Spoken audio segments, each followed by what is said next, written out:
c'est clair et net que moi je vais tout donner et je pense qu'on va tous tout donner pour aller chercher l'or.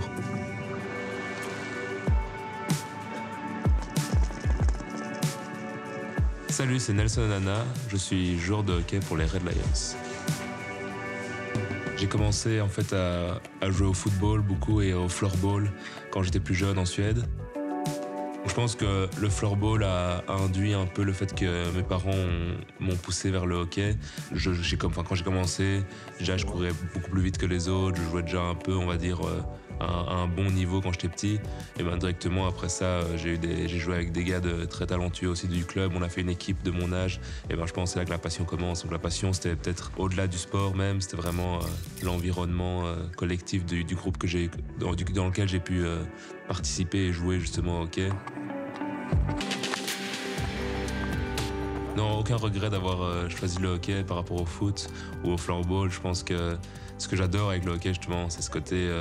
c'est un juste milieu. C'est un sport vraiment où, d'un côté, tu peux un jour jouer devant 30 000 personnes et tu vas avoir toute la Belgique qui va être derrière toi te supporter.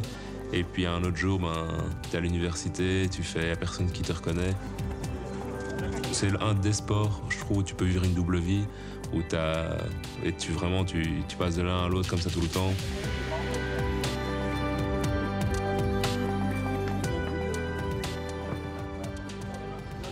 Ça fait déjà 5-6 ans que je fais des études de médecine en même temps que je combine le hockey, on va dire.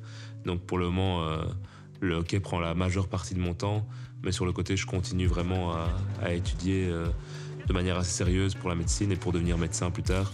Et je dis toujours, une main lave l'autre. C'est un peu de dire que quand ça va pas trop dans le hockey, parfois ça fait du bien aussi de se retrouver dans la médecine et d'avoir un secteur complètement différent. Et quand ça va pas trop en médecine et que c'est difficile, tu retournes au hockey et tu te dis, en fait, je m'amuse bien au hockey.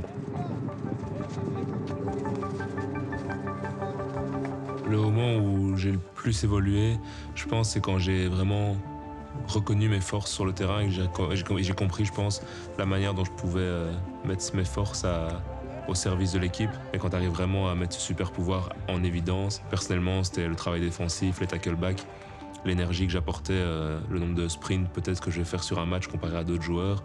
Et cette énergie-là, je pense, c'est ça où les gens ont vraiment fait « waouh, il a un truc, lui ».